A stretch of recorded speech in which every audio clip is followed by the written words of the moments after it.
Welcome to the Healthy at Home Home Visitor Training.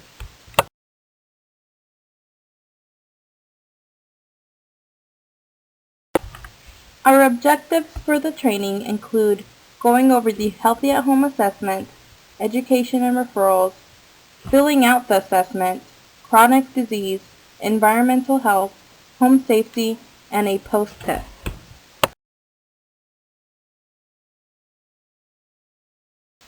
The purpose of the Healthy at Home assessment is to create a standardized home safety assessment tool that integrates environmental health and chronic disease components into home visiting programs.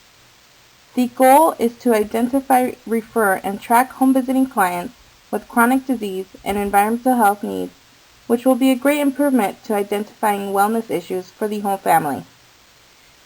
This project was funded by the Association of State and Territorial Health Officials and Robert Wood Johnson Foundation for the National Demonstration Initiative on Quality Improvement Practices.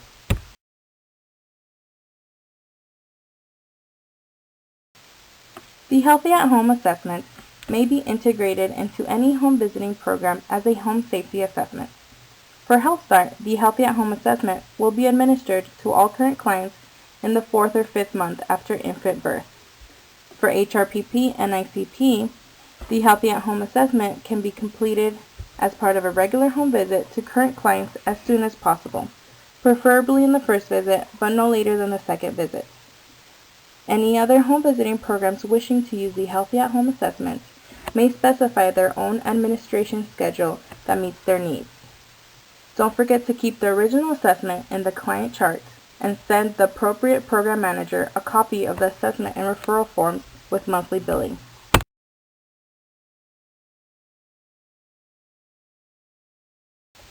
The last page of the Healthy at Home assessment is a referral and education checklist to facilitate referrals and identify resources that are available to families.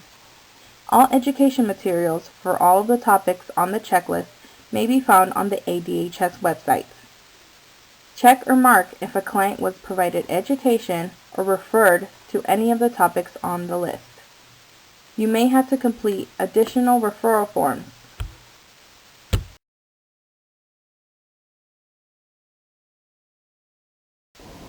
When filling out the assessment forms, please answer all questions as completely as possible.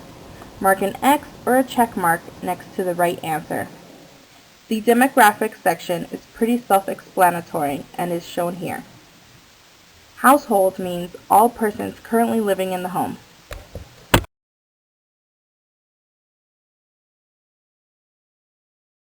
When filling out the assessment, be sure to pick the best answer. Answer yes for yes, always, or most of the time, and no for no, sometimes, or almost never. If the family chooses not to answer a question, mark the letter R for refused in the comment section or anywhere in the answer. When you see eyeballs, this indicates that the question needs visual confirmation by the home visitor in order to answer. For example, for the question, does the family have a working smoke detector? The home visitor must look at the smoke detector in order to answer the question.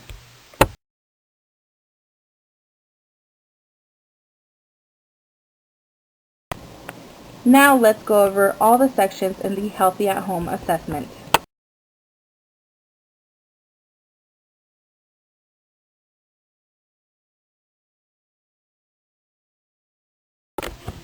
In the chronic disease section, the home visitor will ask the client if anyone in the home has a chronic disease. A yes to any chronic disease by anyone in the home who is 18 years or older is eligible to be referred to a chronic disease self-management program, which will be discussed later.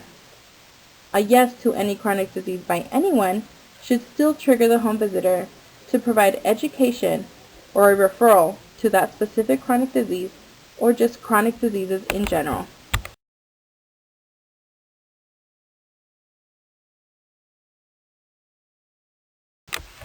Chronic diseases are illnesses that are prolonged in duration, do not resolve spontaneously, and are rarely cured completely. Examples include heart disease, cancer, lung disease, diabetes, and arthritis. ADHS has partnered with the Arizona Living Well Institute to coordinate efforts in Arizona to help improve the lives of adults living with chronic health conditions through the self-management program. This is an evidence-based program, and studies found that participants had improved health and confidence in their ability to manage their conditions.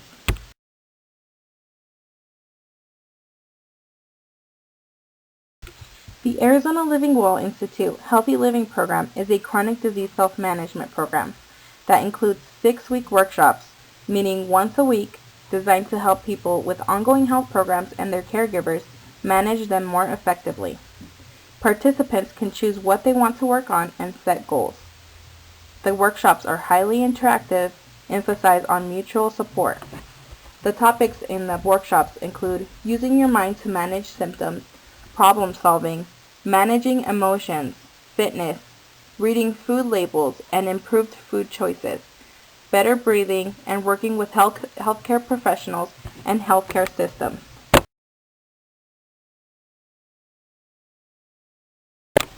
As a home visitor, you will be provided a copy of the CDSMP fax referral form, or it can be found on the Healthy at Home website. Please fill out the fax referral with the CDSMP client. This is a person in the home who is interested in attending a chronic disease self-management program. It may not necessarily be the home visiting client. Then, fax the form to Arizona Living Well so that the client can be contacted and enrolled in a program. Then, send a copy of this form after faxing to AZ Living Well Institute with monthly billing to the appropriate program manager.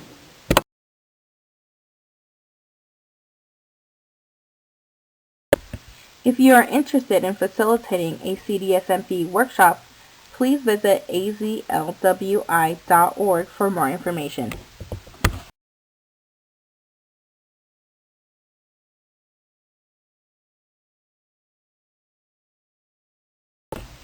The environmental health section of the assessment includes lead poisoning and asthma triggers as some of the topics. Please provide education or a referral to environmental health resources if a need is identified. For example, if a family answers yes to does anyone smoke inside the home, they should be given tobacco and secondhand smoke education, or may be referred to the Arizona Smokers Helpline.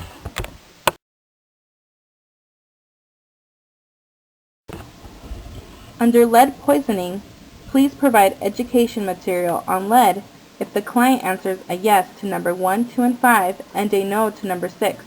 This puts the family at high risk for lead poisoning. Under potential asthma triggers, please provide education material on asthma, smoking, secondhand smoke, or pest control if the client answers a yes to number 7 through 10.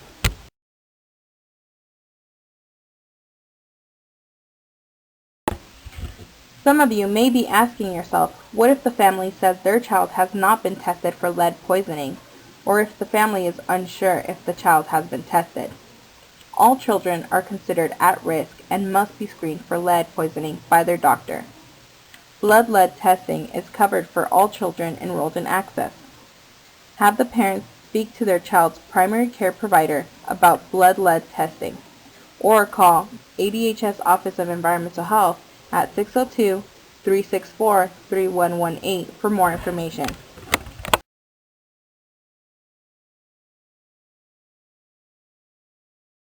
All children under the age of 6 years old are at risk for lead poisoning because of their developing bodies.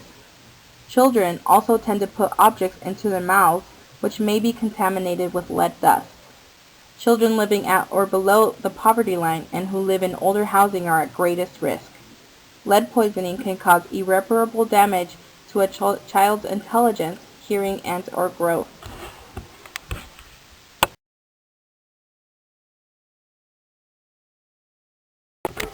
One of the most notable exposures of lead is paint. The federal government banned the use of lead in paint in 1978. However, many homes, painted toys, and furniture made before 1978 may still contain lead-based paint. Other sources of lead exposure include dust and soil, children's jewelry and toys, and workplaces.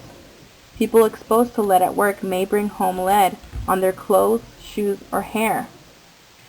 Other sources of lead exposure include hobbies, leaded crystal and pewter, firearms with lead bullets, mini blinds, and car batteries and radiators.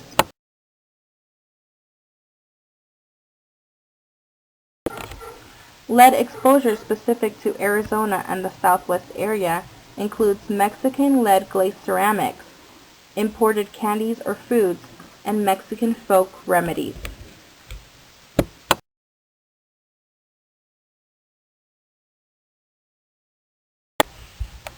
Asthma is the sixth leading cause of death in children in Arizona. An asthma attack can occur when people are exposed to irritants in the environment, such as house dust mites or tobacco smoke. These are called asthma triggers.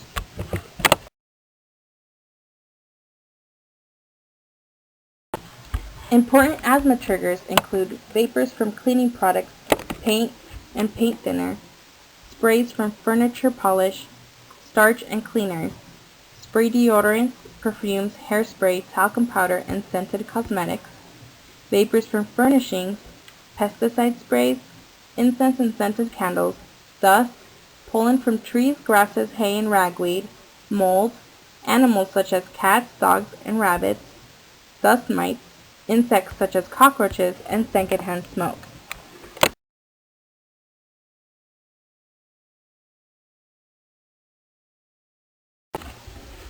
If anyone in the household is a smoker, they may be eligible to be referred to the Arizona Smokers Helpline.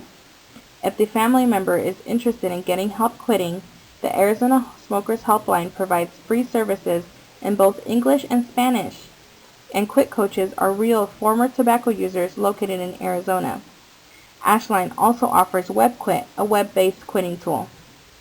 Referral options include filling out the Ashline QuitFax referral form, which may be found online. Ashline will call within 24 hours of receiving this form. You may also give family members the Ashline Helpline number and website.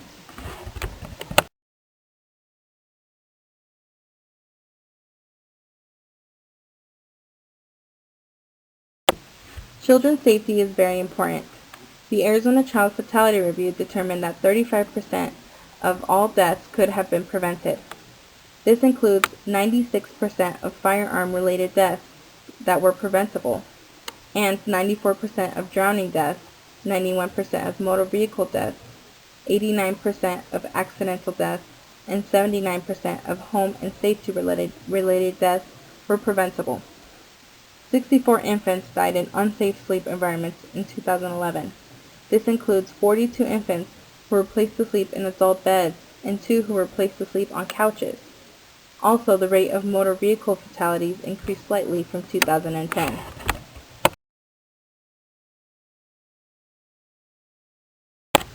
There are some topics in the Healthy at Home assessment that are specific for older adult safety. The top leading causes of hospitalization among older adults aged 65 and older in Arizona were injury, poisoning, respiratory diseases, and diseases of the digestive system and circulatory system.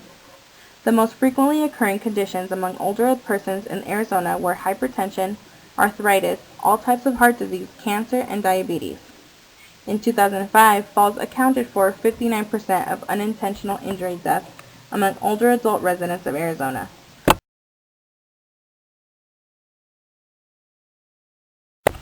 Home hazardous waste can be a danger to home safety. Household products that contain toxic or ignitable ingredients are considered to be household hazardous waste and should be disposed of properly. Some products require special care when you dispose of them. Always remember to read the product labels for disposal directions. Improper disposal of hazardous waste can include pouring them down the drain, on the ground, or in storm sewers.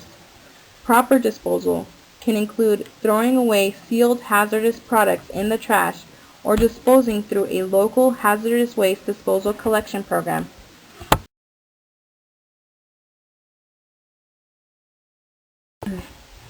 Household hazardous waste products that should be disposed of properly include auto-related fluids, vehicle batteries and rechargeable batteries, electronics, household appliances, fire extinguishers and propane gas cylinders, pesticides, herbicides, and insecticides, pool chemicals, oil-based paints, latex paint, and syringes and medical supplies. Medicine requires special disposal. Before throwing in the trash, take medications out of original containers and mix with an undesirable substance, such as used coffee grounds or kitty litter, to make the medication less appealing and unrecognizable.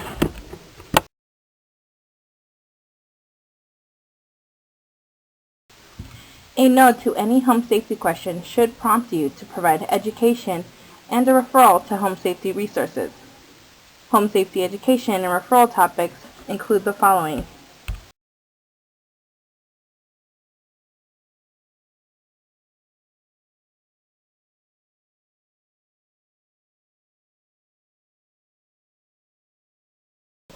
the first question under home safety is about hazardous materials.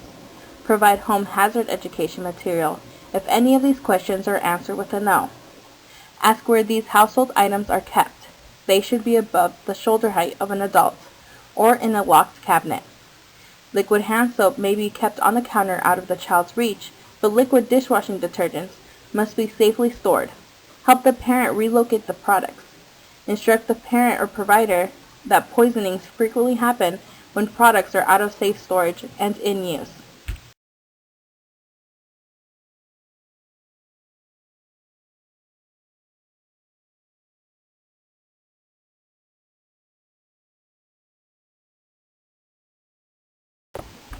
The next question is about child supervision.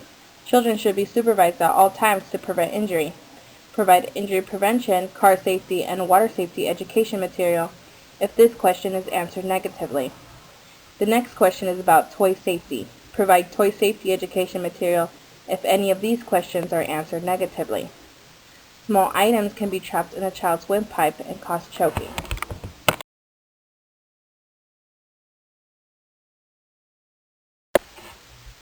Question 4 is about choking hazards, such as small magnets, batteries, and toy parts. The next questions cover small electrical appliances, a functioning battery-powered smoke detector, and electrical outlets and electrical cords. Observe for small appliances that a child can pull on. Ask the parent or provider when the battery to the smoke detector was last changed. Look for tightly fitting safety plugs or other types of outlet protectors. Cords must not run under carpets or rugs and should not be frayed or exposing electrical wire.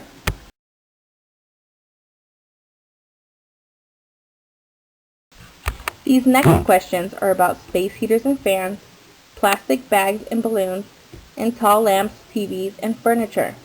Space heaters and fans should not tip over easily, be at least 3 feet from things that can catch fire, and have a covering to protect children. Tall lamps, TVs, and furniture are easily tipped over and present risk for injury.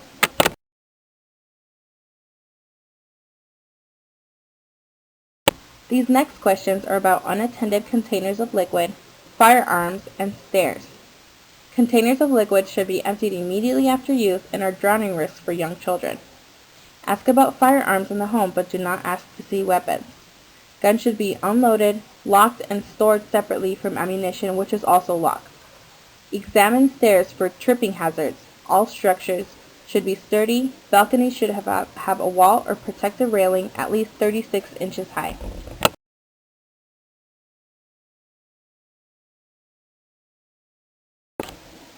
These next questions are about glass panels, child safety seats, smoking materials, and falls.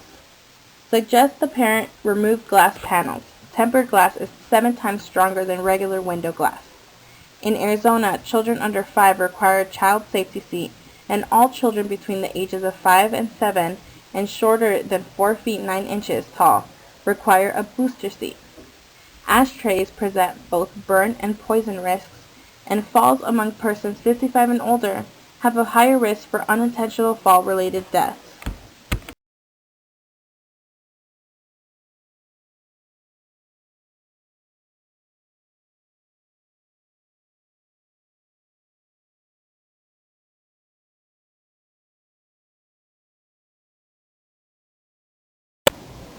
Kitchen safety questions include questions about knives, pot handles, and alcoholic beverages. Ask the parent where the knives, scissors, and appliance blades are kept. Ask about pots on the stove and encourage the parent to use the rear burners whenever possible. Also, help the parent choose safe places for appliances and make sure they are unplugged.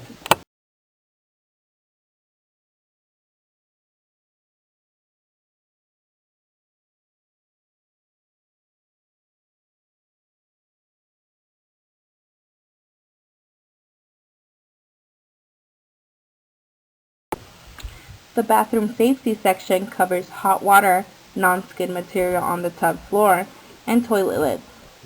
If needed, help the parent locate the water heater control and set temperature. The landlord may need to be contacted to lower hot water temperature. The parent should also test the water in the tub or shower with their elbow before placing a child in. Skid-resistant or a suction-secured mat on the tub or shower floor are recommended.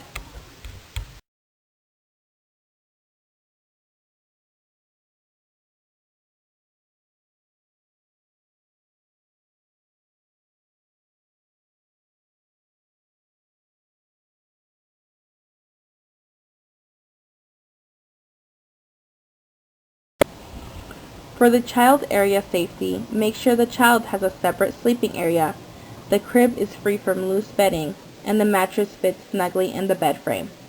Recommend removing large stuffed animals, bumper pads, and pillows from the crib. Measure the distance between the slats, and if any space is greater than a soda can width, recommend a new crib. Also make sure there is no plastic on the mattress.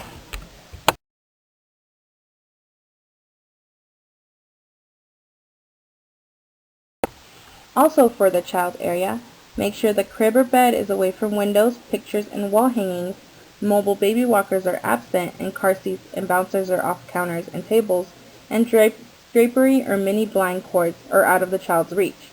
Pictures and wall hangings should be at adult shoulder height and firmly attached to the wall. It is best not to use baby walkers, but if used, child should never be left without adult supervision. Observe for drapery or mini blind cords that are close to the crib and could be a hazard. Recommend making the cords shorter.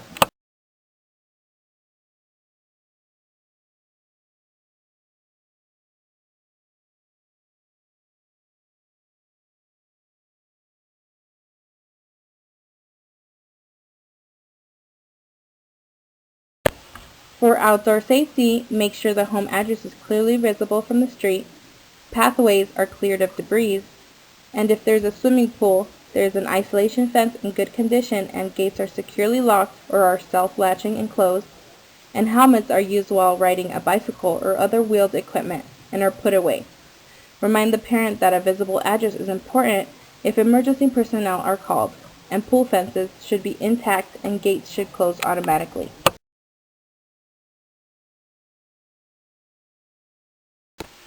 For emergency safety, make sure the home has 2 unobstructed exits and unobstructed exits in the bedrooms.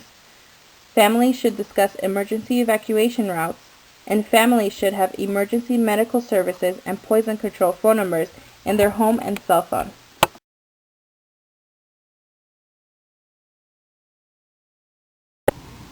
That is all for the Healthy at Home training. Be sure to complete the post test and return it to the appropriate program manager at ADHS.